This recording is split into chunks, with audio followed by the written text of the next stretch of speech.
Estamos hablando de cómo leer la narrativa bíblica o, en otras palabras, sobre cómo leer historias. Cierto. Y uno de los ingredientes principales en cualquier buena historia son los personajes que se enfrentan con un conflicto y luego deben superarlo. Sí, hablemos acerca de los personajes. En la mayoría de las historias nos identificamos rápidamente con los personajes porque, como ellos, estamos viviendo nuestra propia historia con conflictos propios que debemos superar. Sí, y las buenas historias tienen personajes con luchas con las que podemos relacionarnos. Podemos verlos reaccionar a estos retos de diferentes maneras y podemos ver qué sucede como resultado. A través de los personajes, un autor puede mostrarnos su perspectiva de lo que significa ser humano. La Biblia no es diferente. Las historias bíblicas utilizan a los personajes como un espejo para que podamos vernos a nosotros mismos y descubrir nuestra propia naturaleza humana en el reflejo.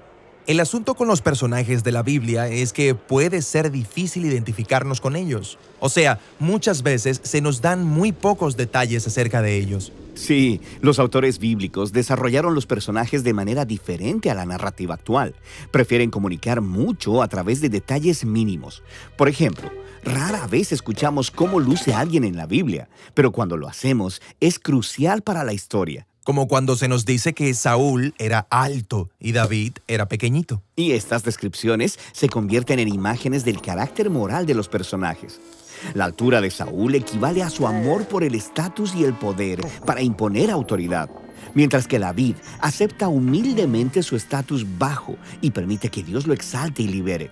Así que la apariencia física de las personas es simbólica. Sí, muy frecuentemente. Como cuando el cuerpo peludo de Esaú encaja con su comportamiento animal y la piel tersa de Jacob coincide con su naturaleza engañosa y resbaladiza. ¿Qué otras pistas obtenemos sobre los personajes bíblicos? Bueno, los nombres de las personas frecuentemente simbolizan su rol en la historia. Abraham, en hebreo, suena como padre de multitudes. Jacob significa engañadora. Ruth significa refrigerio. Y Saúl, su nombre significa el que pidieron. Él es el rey imperfecto que el pueblo pidió. Así que, al empacar todo este significado con muy pocos detalles, las historias bíblicas pueden hacer mucho en poco espacio. Y dejan fuera cosas que los lectores modernos quisieran saber acerca de estos personajes. Por ejemplo, rara vez nos dicen los pensamientos o las motivaciones de las personas. ¿Cierto? Como cuando Moisés vio a un egipcio golpear a un israelita y lo mata ahí mismo. ¿Pero por qué? ¿Era un enojo justo o simplemente perdió los cabales? ¿Y estaba Dios de acuerdo con lo que hizo? Sí, no se nos dice, porque los autores bíblicos usualmente evitan dar comentarios morales. Ellos prefieren que las palabras y las acciones de los personajes revelen sus motivaciones y luego dejan que nosotros juzguemos su comportamiento al ver las consecuencias. En el caso de Moisés, este asesinato es el comienzo de un patrón en el que su enojo saca lo mejor de él, pero con malos resultados. Esta elección lo obliga a huir y esconderse en el desierto durante 40 años. Así que fue algo malo. Pero ahí conoce a su esposa, así que ¿es algo bueno? Exactamente. Te obliga a pensar. A través de todas estas técnicas, los narradores bíblicos mantienen sus historias compactas, memorables, pero también cautivantes. Pero, en serio, ¿estaba Moisés siendo malo o bueno? Claro, como en las historias clásicas, siempre hay un tipo bueno y un tipo malo. Un héroe admirable que se enfrenta a un horrible villano. Claro, y los personajes simplificados como esos son útiles para enseñar a los niños que existe el bien y el mal. Pero la Biblia no es un libro para niños. Sus personajes son muy complejos, una mezcla de bien y mal como nosotros. Casi no hay personajes sin manchas en la Biblia. ¿Qué hay de los héroes de la fe, como Abraham o el rey David? ¿Te refieres a Abraham, que usó a una esclava egipcia para tener sexo y luego mintió sobre su esposa 2 veces para salvar su pellejo? Y David, el hombre conforme al corazón de Dios que se acostó con la esposa de otro hombre y luego lo asesinó.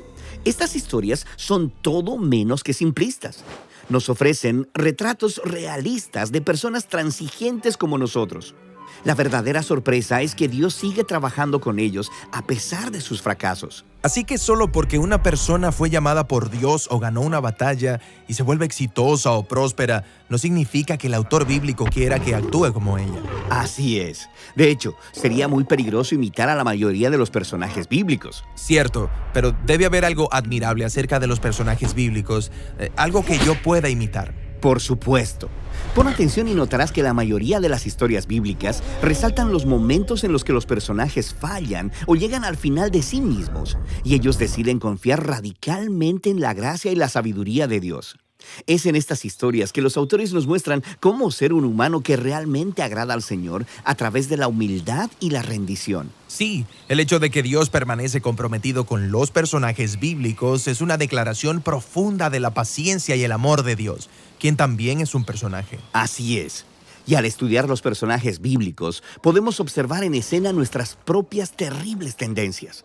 Y vemos una y otra vez la respuesta llena de gracia de Dios, quien llevará esta historia hasta el final.